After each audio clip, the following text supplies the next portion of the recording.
сега даваме микрофона на някои известни персони, които са на всяко гърне меродия. Внимание! Всички прилики с реални лица и събития в рубриката отговарят на действителността, за разлика от мненията и тезите, изразени в нея. Те са плод на художествена измислица и не съответстват с вижданията на реалните личности. Откривам новата 2013 година. Ако не беше наследството от тройната коалиция, щях да открие 2014 година, но все още имаме да наваксваме. Это очень недопустимо.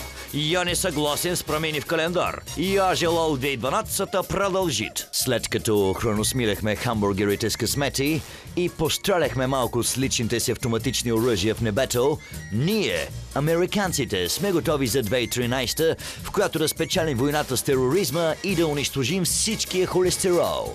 Аз като една баба искам внучетата да са добре.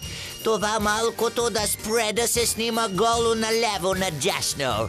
На голямото внуче желая да му се роди детенце, което да не е рижаво. За радост, Гърция нямат сурвакане по нова година. Не, че няма да искат пак от Дойче Марките и тая година. По македонският календар 2013 е година на змията. Она е изгонила Адам и Ева от рая, което е било ситуиран преко Охрид. Ти не може да ме спреш да сурвакам всеки ден.